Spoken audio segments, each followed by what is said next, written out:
that had ruled the stars for 12,000 years. They were tall beings standing 3 meters high with skin that looked like living crystal. When light touched them, it bent and scattered, creating halos around their bodies. To anyone who saw them, they looked like angels, like gods.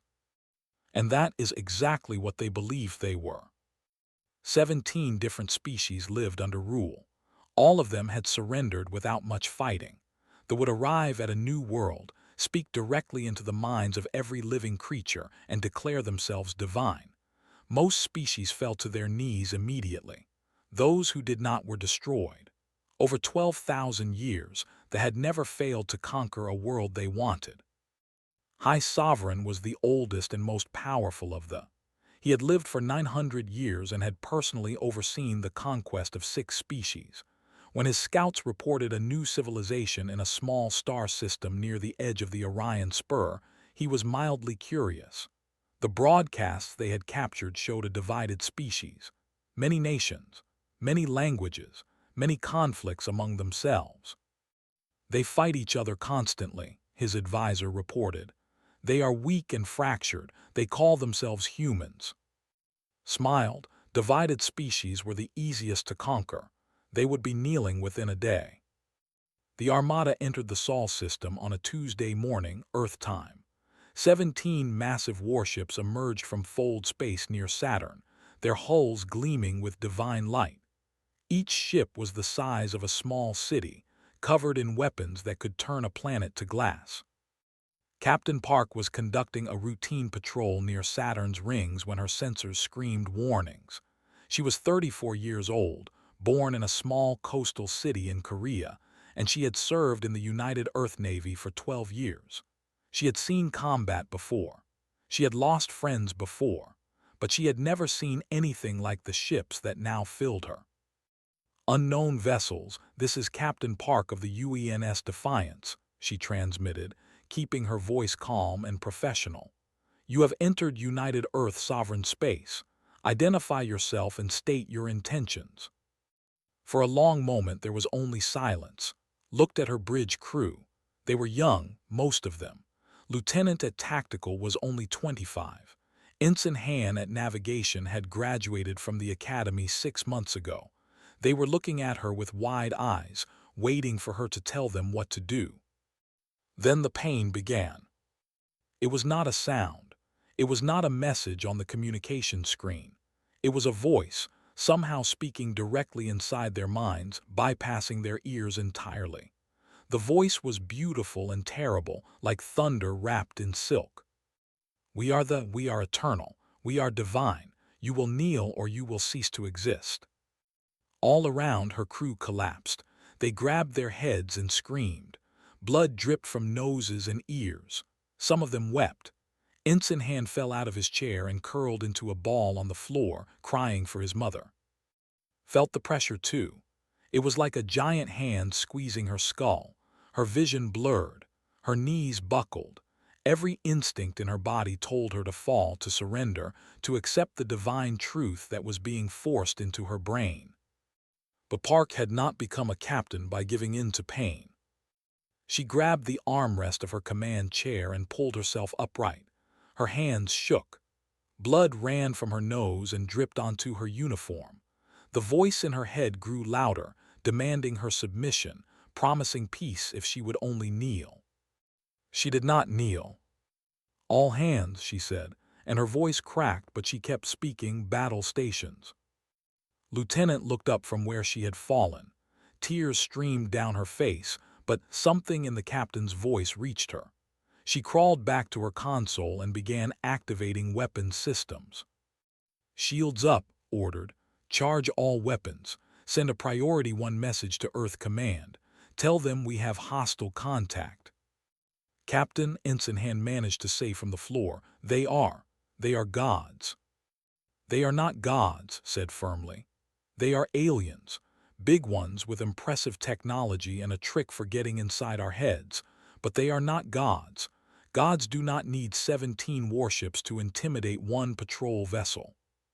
She did not know if she believed her own words, but her crew needed to believe them, so she spoke them with all the conviction she could manage. On the Celestial Mandate, High Sovereign watched the small Terran ship with growing confusion. The divine proclamation had never failed before. Lesser species always collapsed when they heard the voice of the. They would cry and beg and offer anything to make the pain stop. But this tiny ship, barely a speck compared to his fleet, had raised its shields. It was pointing weapons at him. Weapons that could not possibly harm a warship, but weapons nonetheless. "They are not surrendering," his advisor said, and there was something in his voice that had not heard for centuries. Uncertainty. "Then they will die," said simply. "Destroy them." The Celestial Mandate's forward weapons array began to charge. It was a plasma cannon capable of cracking a small moon. Against a ship the size of the Defiance, it was absurd overkill. But the Defiance was already moving. "Evasive Pattern Delta," ordered. "Get us into the rings. Their big ships will have trouble following." "They are charging weapons, Captain," reported. "I can see that. Engine room, I need everything you have. Push the reactors past safety limits if you have to." "Captain, that could. I know what it could do. Do it anyway." The Defiance dove into Saturn's rings, weaving between chunks of ice and rock. The plasma blast from the Celestial Mandate tore through space behind them, vaporizing 1,000,000 tons of ice but missing the small Terran ship. Stared at his, he had missed. A warship blessed by divine power had missed a target. "Send fighters," he ordered. "Destroy that ship, and send the proclamation to there.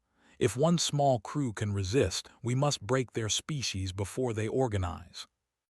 The war for humanity's soul had begun. And for the first time in 12,000 years, the gods were not certain of victory. On the Defiance, hiding in the shadow of an ice asteroid, Captain Park allowed herself one moment of fear. Then she pushed it down and began planning her next move. She had bought Earth a few hours of warning at most. She hoped it would be enough. "Send a message to every ship in the system," she told. "Tell them what we are facing. Tell them the aliens can speak in our minds. And tell them," she paused and wiped the blood from her face, "tell them we did not kneel." The message from Captain Park reached Earth in 17 minutes.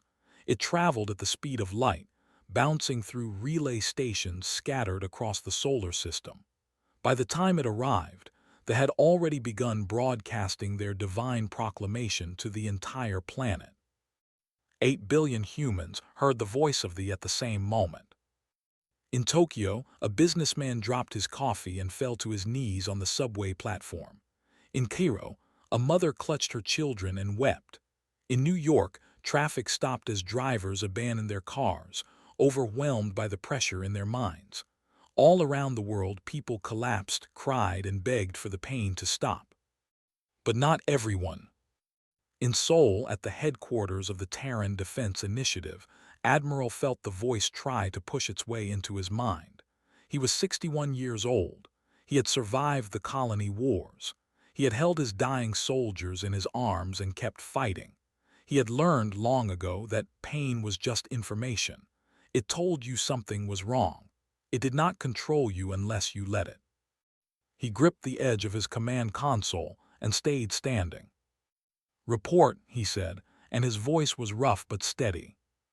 Lieutenant was younger and the pain had knocked her to the floor, but she heard her admiral's voice, and that voice gave her something to hold onto. She pulled herself up, hand over hand, until she could see her screens again. 17 hostile vessels near Saturn, she reported. "One of our patrol ships is engaging, the Defiance under Captain Park." Engaging, allowed himself a small smile despite the pain. One patrol ship against 17 warships. That is either very brave or very stupid. "Maybe both, sir." "Good, we will need both." He turned to his tactical officer. "What do we know about their weapons?" The officer, Commander Shin, shook his head. His nose was bleeding, but his hands were steady on his console.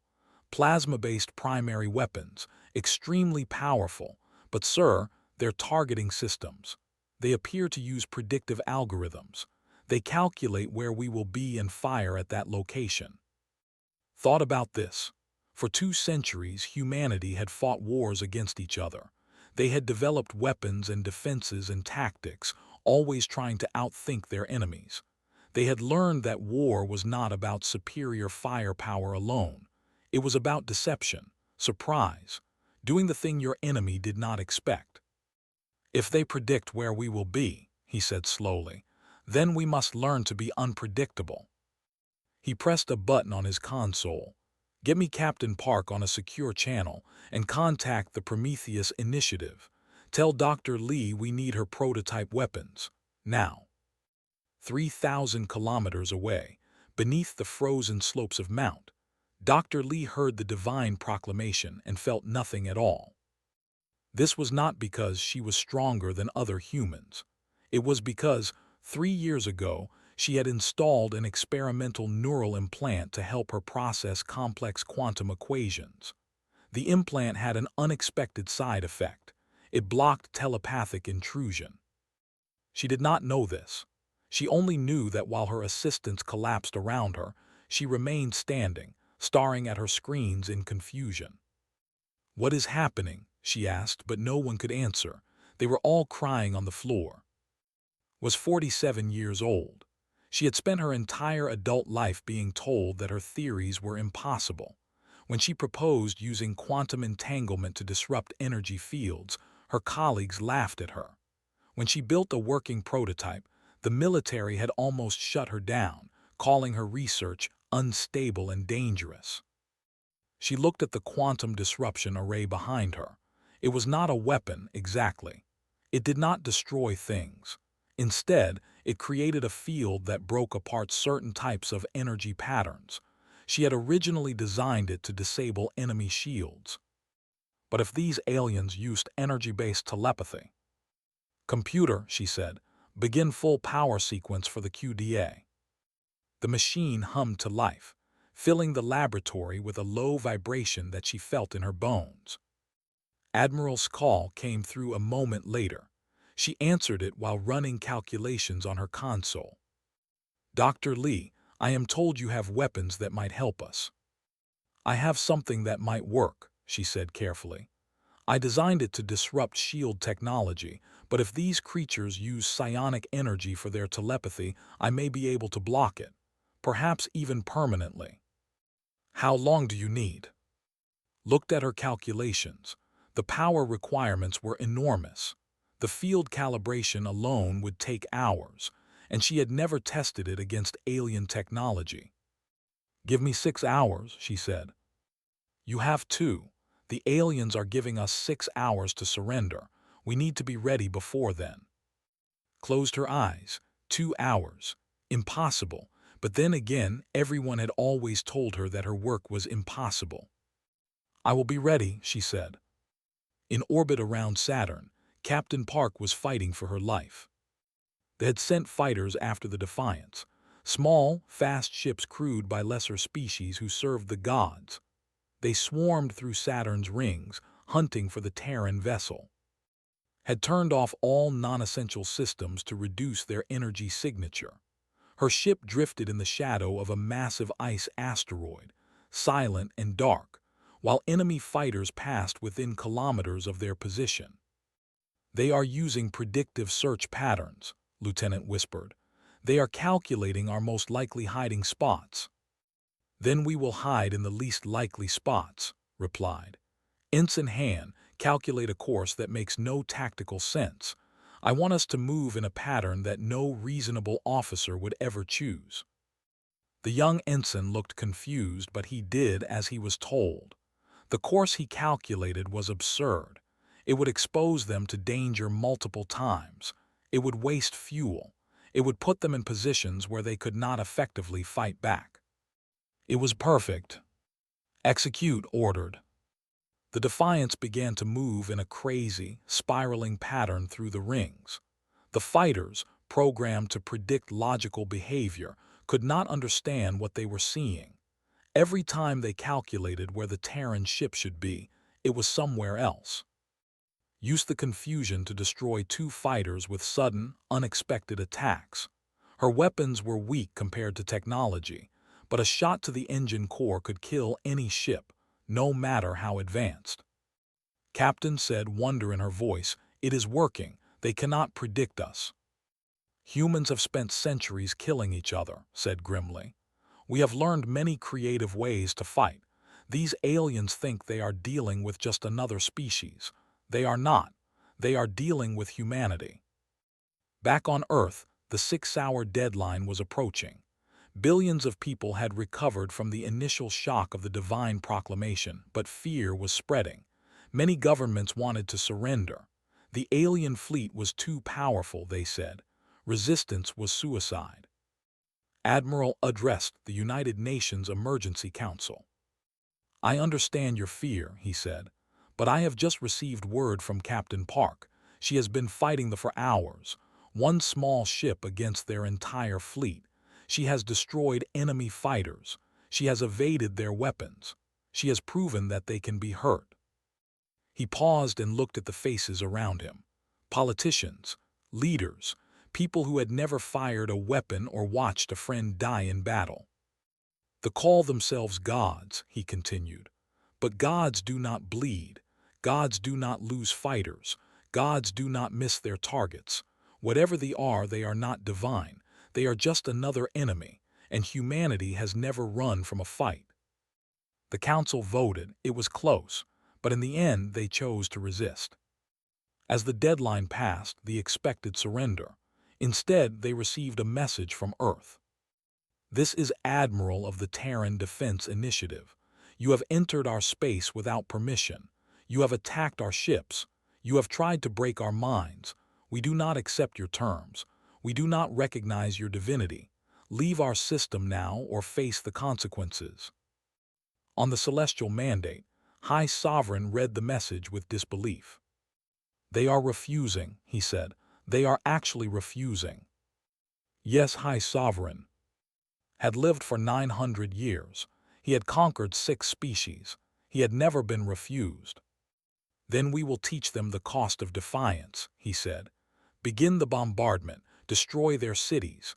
Let them learn that mortals do not challenge the divine." The war had truly begun. The attack began exactly when they promised it would. High Sovereign ordered the bombardment from his throne room aboard the celestial mandate. He expected to watch a world burn. Instead, he watched chaos. The Terran fleet was small, only 67 warships against 17 dreadnoughts. By any logical calculation, the battle should have lasted minutes. The tactical computers predicted victory with 99.7% certainty. But humans did not fight logically. Captain Park had spent the past hours coordinating with every patrol vessel in the outer system. She had shared everything she had learned about tactics. She had explained their predictive systems, and she had developed a strategy that would have made any military academy professor fail her immediately. "The key is chaos," she had told the other captains. "They cannot predict what makes no sense, so we will make no sense."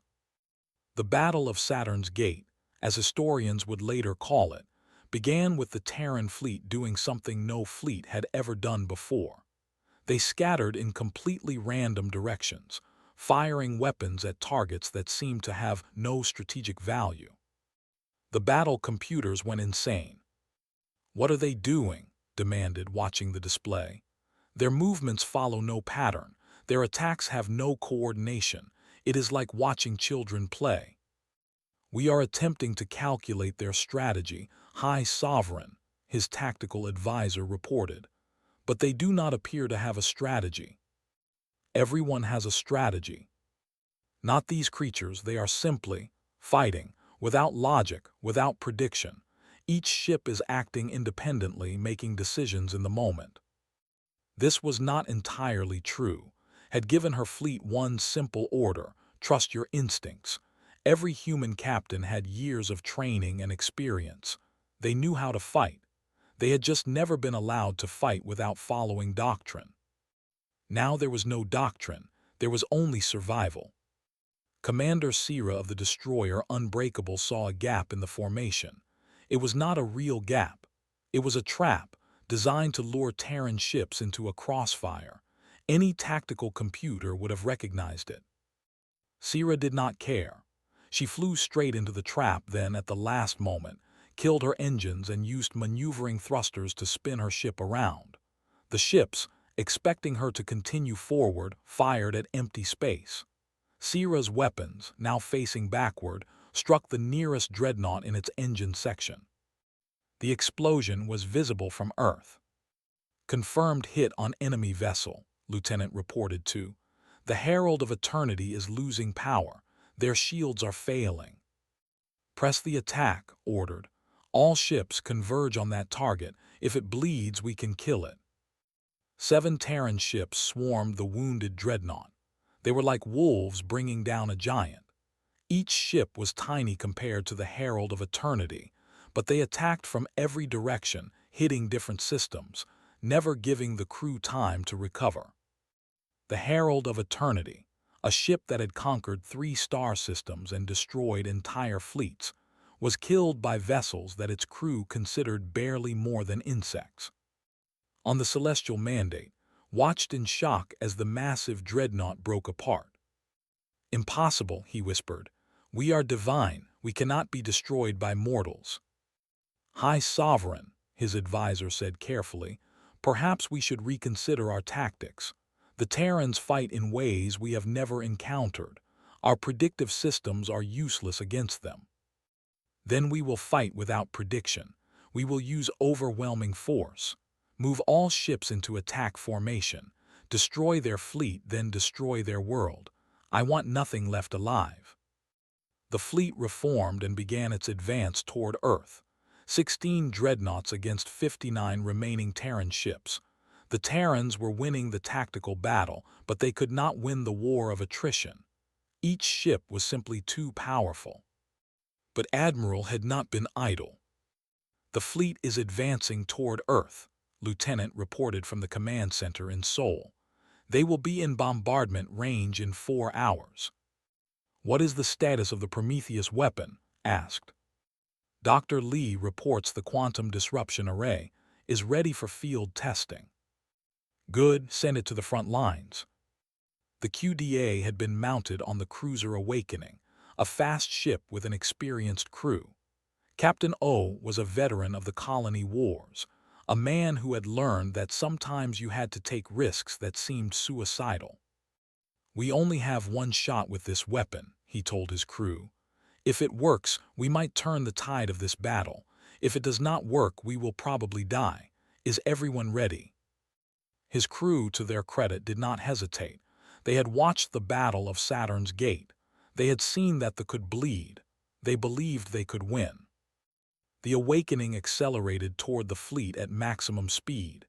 Enemy weapons targeted them, but the ship weaved through plasma blasts, its crew anticipating attacks moments before they happened. They had learned from Captain Park's tactics. They were not just unpredictable anymore. They were artists of chaos. "We are in range," the tactical officer reported. "Fire the QDA," Captain O ordered. Dr. Lee's quantum disruption array released a pulse of energy that expanded outward in a perfect sphere. It was invisible to the eye, but its effects were immediate and devastating. Every in the path of the pulse screamed. Their psionic powers, the telepathy that they had used for 12,000 years to declare their divinity, simply stopped working. The energy fields that created their halos flickered and died. The voices in the minds of lesser species went silent. On the Celestial Mandate, High Sovereign clutched his head as something vital was torn away from him. "What is happening?" he demanded. "I cannot feel the connection. I cannot hear the divine harmony." His advisor looked at him, and for the first time in 900 years saw fear in another's eyes. "They have done something, High Sovereign, some kind of weapon. Our psionic abilities are gone." Gone, the word echoed in his mind. For 12,000 years, they had ruled because they could speak directly into the minds of lesser creatures. They could make those creatures feel the divine presence. They could make entire civilizations kneel with a thought. Now they were just tall aliens in big ships. "It does not matter," said, though his voice shook. "We still have our weapons, we still have our ships, we will destroy them through force."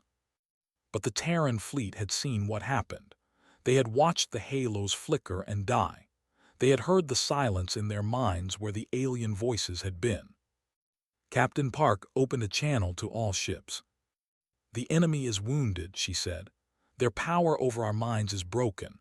They are not gods, they never were. They are just enemies, and we know how to fight enemies. All ships attack. Show them what humans can do." The Terran fleet charged. It was not a clean battle. Terran ships died. Thousands of humans lost their lives in the next few hours. The weapons were still powerful and their ships were still massive. But the humans did not stop. They could not be intimidated by telepathic voices anymore. They could not be made to feel small and insignificant. They were just fighting, ship against ship, will against will. And in that kind of fight, they discovered something terrible. Humanity had been fighting this kind of war for thousands of years. They had developed tactics and strategies and instincts that they could not match.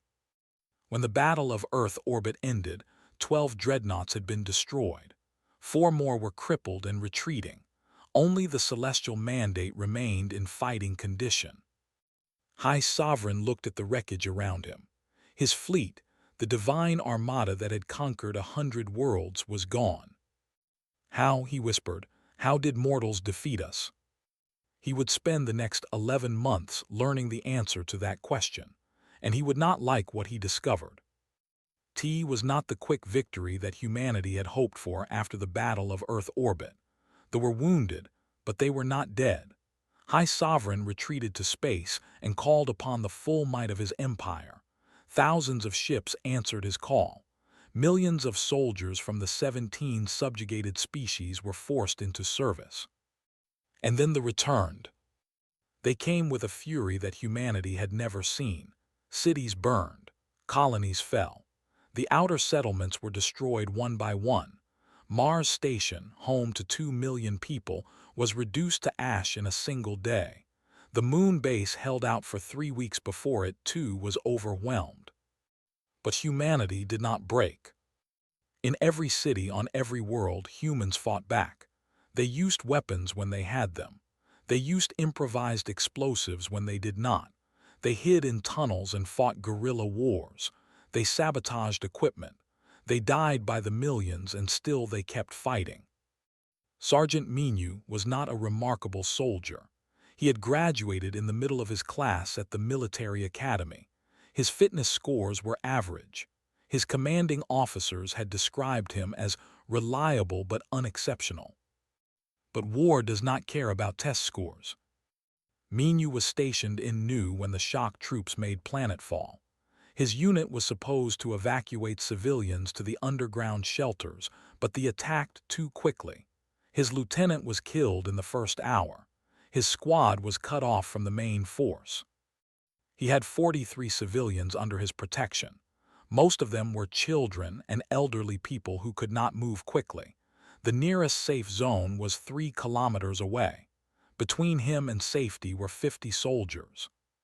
"We cannot make it," one of his squad members said. "There are too many of them." Minu looked at the civilians. An old woman was holding a baby, trying to keep it from crying. A young boy, maybe 6 years old, stared at him with eyes that had already seen too much. "Then we do not run," Minu said. "We find a place to defend, and we hold it until reinforcements arrive." They found a refugee center, a sturdy building with thick walls and few windows. Minu put his 12 remaining soldiers at strategic points. He told the civilians to stay in the center of the building, away from the walls. Then they attacked. The first assault came at sunset. 20 soldiers with plasma weapons and personal shields. They expected the Terran soldiers to be easy prey. They were wrong. Minu had set traps using construction equipment from a nearby site. Pressure plates connected to explosive charges. Trip wires attached to falling debris.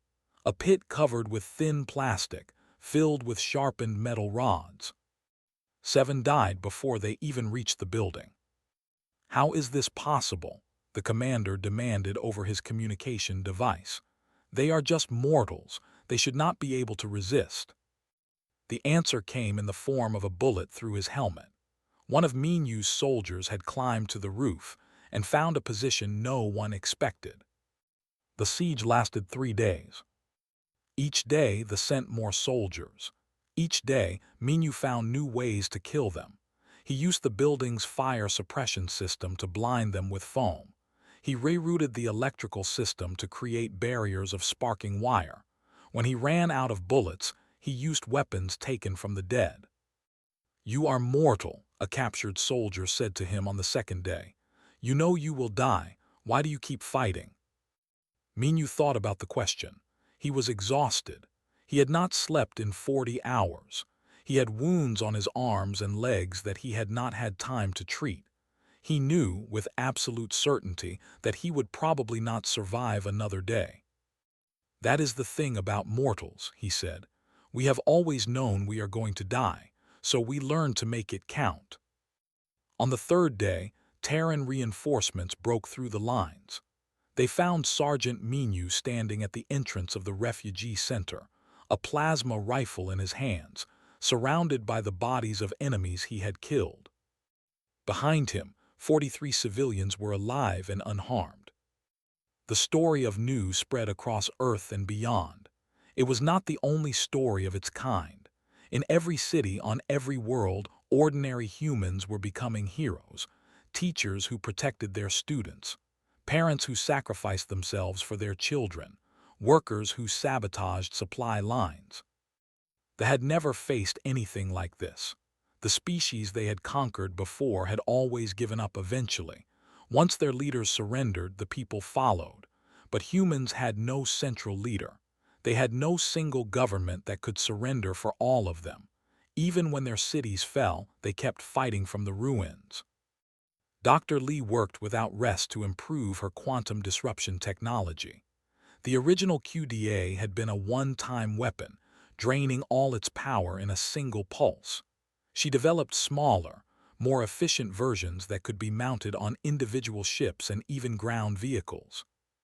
"The psionic abilities are based on a specific energy frequency," she explained to Admiral. "If we can generate a constant field of disruption, we can permanently prevent them from using those powers." Permanently? Yes, the disruption field does not just block their abilities. It damages the neural pathways that allow them to generate psionic energy. With enough exposure, the damage becomes permanent. Considered this. It was a terrible weapon. It would cripple the Forever, taking away something that had been part of their identity for 12,000 years. But they had started this war. They had killed millions of humans. They had tried to enslave an entire species. "Build it," he said. By the 8th month of the war, the tide had begun to turn. Terran shipyards were producing new vessels faster than they could destroy them. The quantum disruption technology was being deployed across all fronts, and humans, who had always fought each other, had finally united against a common enemy. The subjugated species began to notice the change. For 12,000 years, they had believed that they were divine. They had accepted their place as servants of the gods, but now they saw the gods bleeding. They saw the gods afraid. "We could resist too," they whispered to each other. "If the humans can fight, so can we." The first rebellion began in the mining colonies on a world called Distant Promise. The workers, a species of small, hardy beings who had been slaves for 3,000 years, attacked their overseers with mining tools. They were untrained and poorly armed, but they had watched the Terran broadcasts. They had learned that gods could die. The rebellion spread. Within weeks, 7 of the 17 subjugated species were in open revolt. High Sovereign watched his empire crumble and could not understand how it had happened. "We are divine," he said to his remaining advisors. "We have ruled for 12,000 years. How can mortals destroy what we have built?" "Perhaps," one of his advisors said carefully, "we were never as divine as we believed." Killed that advisor with his own hands. But the words stayed with him, echoing in his mind during the long nights as he watched his fleet shrink and his power fade. The final battle came in month 11. The remaining fleet, reduced to just a few hundred ships, made a last stand in their home system. They fought with the desperation of creatures who know they are facing extinction. But humanity had come too far to stop now.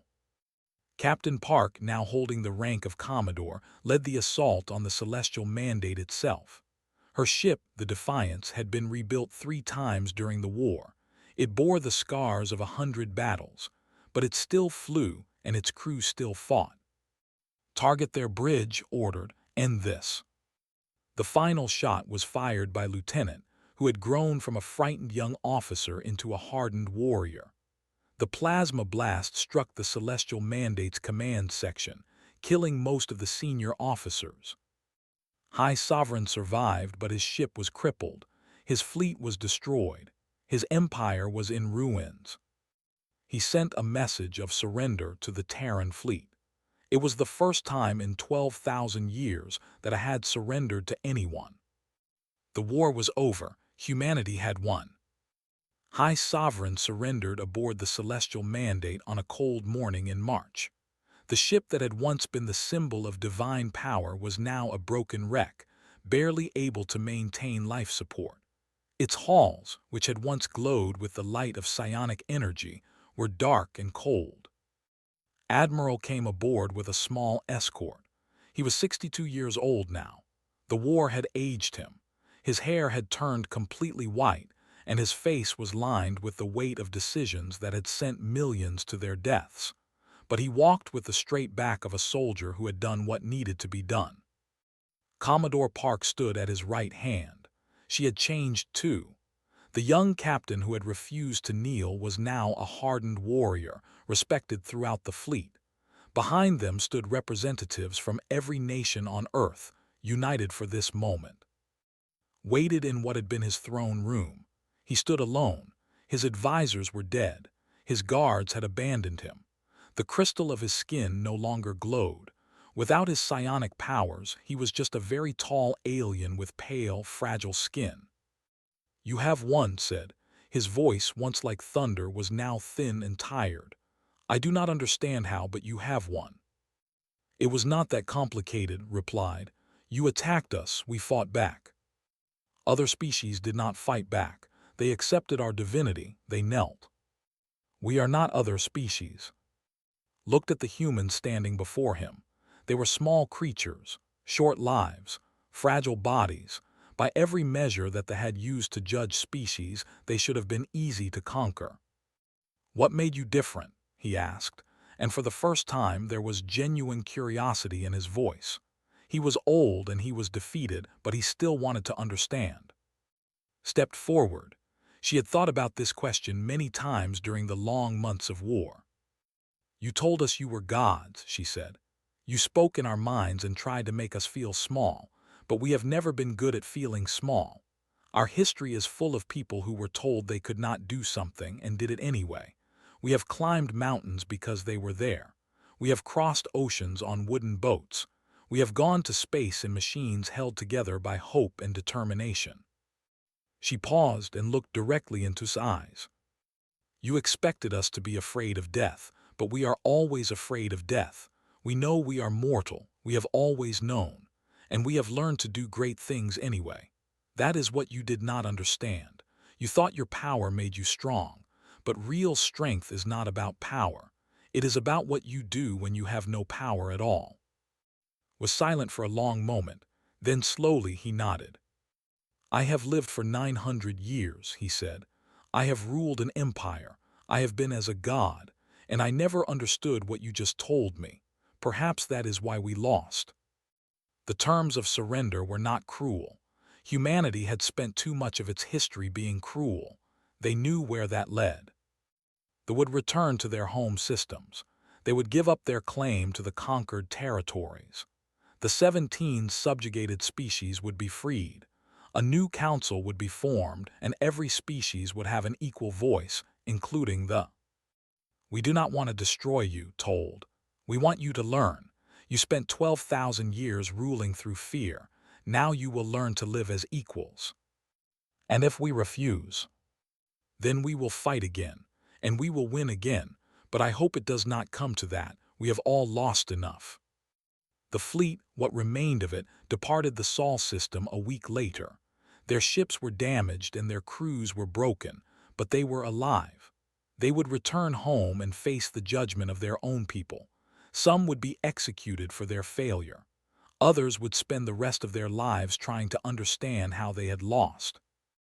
High Sovereign was tried by the new Galactic Council and sentenced to exile on a remote world. He would live out his remaining years in solitude, thinking about the empire he had lost. It was a mercy that many humans thought he did not deserve, but the Council decided that revenge was not the same as justice. On Earth, the survivors began to rebuild. The war had cost humanity dearly: 17 million dead, cities destroyed, colonies lost. It would take decades to recover, but humans had survived worse. They had survived ice ages and plagues and wars against each other. They would survive this too. Dr. Lee was awarded the highest honors any civilian could receive. Her quantum disruption technology had changed the course of the war, but she did not care about honors. She returned to her laboratory beneath Mount and began working on new projects.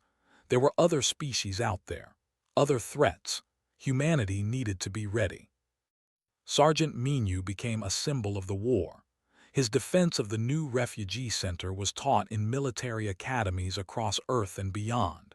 He was offered promotions and medals and speaking tour. He accepted none of them. Instead, he requested a transfer to a remote border station where he could serve quietly. "I am not a hero," he told the reporters who came to interview him. "I am just a soldier who did his job. The real heroes are the ones who did not come back." Commodore Park was offered command of the new Terran defense fleet. She accepted, but only after making one request. She wanted to keep her old ship, the Defiance. It had been rebuilt so many times that almost nothing of the original vessel remained, but it still had the same name and the same spirit. She stood on the observation deck as the fleet limped toward the edge of the system. Lieutenant, now her executive officer, joined her. "They will be back someday," said quietly, "or others will come." "Probably," agreed.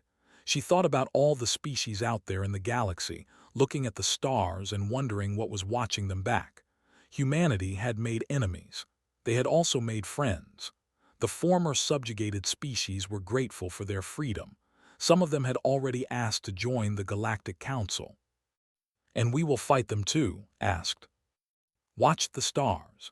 The same stars her ancestors had watched from rice paddies and fishing boats and mountain temples. Her grandmother had told her stories about those stars when she was a little girl. Stories about heroes and monsters and battles between good and evil. She had never imagined that she would become part of such a story herself. "That is what mortals do," she said. "We look at the impossible and we refuse to kneel." The galaxy had called itself divine for 12,000 years.